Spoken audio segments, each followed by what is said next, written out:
వీళ్ళు ఏం చేశారు, ఫస్ట్ టైం వస్తానే ఆ సాయంత్రమే ఆర్డర్స్ ఇచ్చాడు. సైట్లో కూడా నిర్మాణ సంస్థ ఉండకూడదని జూలై 29, 2019 నోటీసులు జారీ చేశారు. అంటే సైట్లో కూడా ఉండకూడదని వెళ్ళిపో ఇక్కడి నుంచి, మొత్తం మూటముల్లి తద్దుకొని వెళ్ళిపోమని చెప్పి తరిమేశారు. అక్కడి నుంచి ఆఫీసర్ని షిఫ్ట్ చేసేసారు. ఎవ్వడూ లేనటువంటి అనాథగా ప్రాజెక్టు తయారు చేశారు. అంటే గర్వమా, పొగురా, లేకపోతే మనిషికి అహంభావమా, లేకపోతే చేతగాంతనమా, లేదంటే పిచ్చితనమా, ఏదైనా అనొచ్చు మనం. దాని పర్యవసానం మనం చూసినప్పుడు ఇవన్నీ చేసి 2 సీజన్స్ ఏమీ పట్టించుకోవాలి. 15 నెలలు ఒక మేజర్ ప్రాజెక్ట్ ఇది. 50 లక్షల క్యూసిక్స్ ఆఫ్ వాటర్కి అంటే 500 టీఎంసీ ఆఫ్ వాటర్ వస్తుంది. కాబట్టి 500 టీఎంసీ నీళ్లు సముద్రంలోకి పోవడానికి సర్ప్లస్ వేర్ కానీ, స్లూయిస్ కానీ, అవుట్ఫ్లో కానీ ఇవన్నీ నిర్మాణం చేసాం. దానికి ఇండియాలో ఏ ప్రాజెక్టు లేదు. వెలాసిటీ కూడా ఇంత పెద్ద ఎత్తున నీళ్లు వచ్చే ప్రాజెక్ట్ ఏది ఉండదు. అలాంటి ప్రాజెక్ట్ని అనాథన చేసి, ఎవడు లేకుండా చేసి, రివర్స్ టెండర్ని ఒక ఆనందం, పైశాచిక ఆనందాన్ని పొందారు. మే 19 నుంచి 20 అక్టోబర్ వరకు ప్రాజెక్టుకి దిక్కు ముక్కు ఏమీ లేదు, గాలి కుదిలి పెట్టేశారు. దీంతో ఆగస్టు 20 అక్టోబర్లో వర్షాలు వచ్చాయి. ఏదైతే ఆ కాఫర్ డ్యామ్ పూర్చుంటే అక్కడి నుంచి నీళ్ళు వెళ్ళిపోయేటివి. ప్రొటెక్ట్ చేసుంటే ఈ డ్యామేజ్ వచ్చేది కాదు. 2021కి ప్రాజెక్టు పూర్తి అయిపోయి ఉండాలి. అలాంటి ప్రాజెక్టుకు ఆ నీళ్లు రావడం, సుడులు తిరగడం, 20 అడుగులు కిందికి వెళ్ళిపోవడం, డయాఫామ్ వాల్ డిస్టర్బ్ చేయడం, కాఫర్ డ్యామ్ డిస్టర్బ్ చేయడం. కాఫర్ డ్యామ్లో కూడా జెట్ డ్రౌటింగ్ ఉంది, అది కూడా డిస్టర్బ్ కావడం. గ్యాప్ 1 అది కొట్టుకొని వెళ్ళిపోవడం, 100 మీటర్లు. చరిత్రలో ఎప్పుడూ రానటువంటి నష్టం జరిగింది. ఈవెన్ వీళ్ళు కట్టినటువంటి గైక్ బండ్ కూడా కుంగిపోవడం, ఇవన్నీ జరిగాయి. ఇవన్నీ జరిగి మీరు చూస్తే ఎంత బాధేస్తుందంటే 1924లో వీళ్ళు ఖర్చు పెట్టింది 4167 కోట్లు.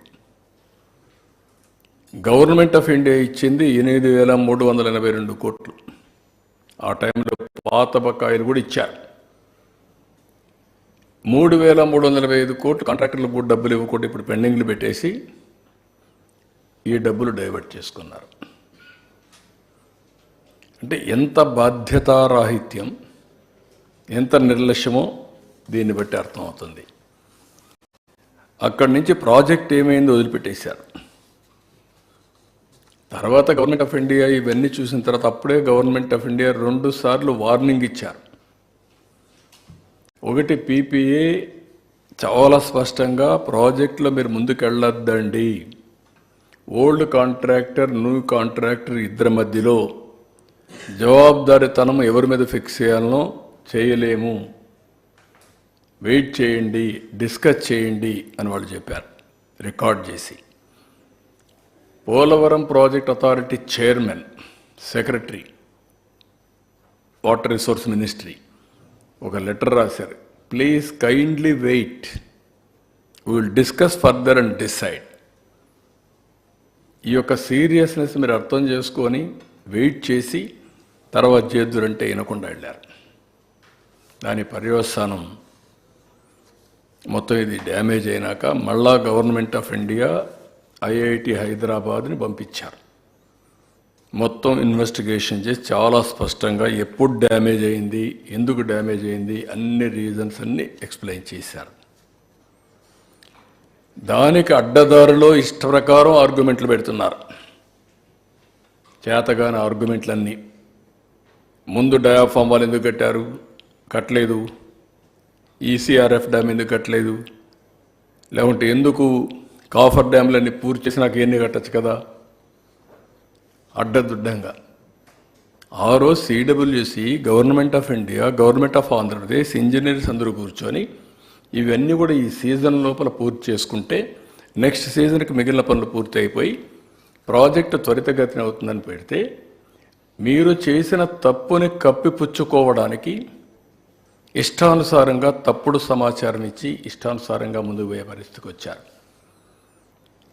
ఇప్పుడు వీళ్ళు చేసిన ఈ తప్పుడు పనులన్నిటి వల్ల 227 అంటే 6 ఏళ్ళు వెనక్కి వెళ్ళిపోయాం. అదే మరిగా ఇప్పుడు 41.15 ఫేజ్ 1, ఫేజ్ 2 45.72. ప్రాజెక్ట్ నిర్మాణంలో ఇది ఉండదు, కానీ వాటర్ ఇంపౌండ్ చేయడంలో 41.15కి కంప్లీట్ చేయాల్సి వస్తుంది. మొత్తం డిపిఆర్ 2కి ఆ రోజు ఇచ్చిన అనుమతి 55,548 కోట్లు. కాబట్టి ఇది 30,000 కోట్లు అంటే ఇంకా 25,000 కోట్లు కన్స్ట్రక్షన్ కానీ R&R అండ్ ఆల్సో వాళ్ళకి ఇవ్వాల్సిన ల్యాండ్ ఎక్విజిషన్ ఇవన్నిటికి ఇవ్వాల్సి వస్తుంది. అవన్నీ కూడా వర్కౌట్ చేస్తాం. నేను ఎందుకు ఈ విషయాలు చెప్పానంటే, మీ అందరికీ ఒక వ్యక్తి దుర్మార్గమైన చర్యల వల్ల, అవగాహన లోపం వల్ల ఈ ప్రజాస్వామ్యంలో ఒక్కొక్కసారి ప్రజలిచ్చిన మద్దతు కానీ మ్యాండేట్ మిస్యూజ్ వల్ల జాతికి ఎంత నష్టం జరుగుతుందో ఇది ఒక ఉదాహరణ. ఈరోజు మళ్ళీ కేంద్రంలో ఎన్డీఏ వచ్చింది. మళ్ళా ఇక్కడ ప్రజలు ఒక హిస్టారిక్ మ్యాండేట్ ఇచ్చారు. దీంతో కేంద్రంలో కూడా మనకు పనులు అవకాశం వచ్చింది. వాళ్ళు కూడా, ఎందుకంటే మేము ఎన్డీఏ, బీజేపీ, తెలుగుదేశం, జనసేన ముగ్గురం కలిసి పోటీ చేశాం. ముగ్గురం కలిసి ఈ రాష్ట్రాన్ని మళ్ళీ పునర్నిర్మాణం చేస్తామని, రీకన్స్ట్రక్షన్ చేస్తామని స్పష్టమైన హామీ ఇచ్చాం. ఆ హామీ ఫలితమే ఏదైతే పెండింగ్లో ఉండే ఈ ప్రాజెక్ట్ని చాలా తొందరలో, if you can see timing also, నేను ఫస్ట్ టైం పోయినప్పుడు చాలా స్పష్టంగా ఎక్స్ప్లెయిన్ చేశాను. 2 సార్లు ప్రధానమంత్రిని కలిశాను, 2 సార్లు వాటర్ రిసోర్స్ మినిస్టర్ని కలిశాను, 3 సార్లు నేను ఫైనాన్స్ మినిస్టర్ని కలిశాను. మొత్తం ఎక్స్ప్లెయిన్ చేశాను. మంత్రులు వెళ్ళారు, మా డిపార్ట్మెంట్ వెళ్ళారు, అందరూ కలిసి మాట్లాడారు. దాని పర్యవసానం ఈరోజు మళ్ళీ పోలవరాన్ని ట్రాక్లో పెట్టగలిగాం. ఇప్పుడు ఒక ఆశ, ఇది పూర్తి అవుతుందని ఒక నమ్మకం రావడం జరిగింది. మళ్ళీ పోలవరం ఈ రాష్ట్రానికి జీవనాడి, దీనికి మళ్ళీ జీవాన్ని పోసాం.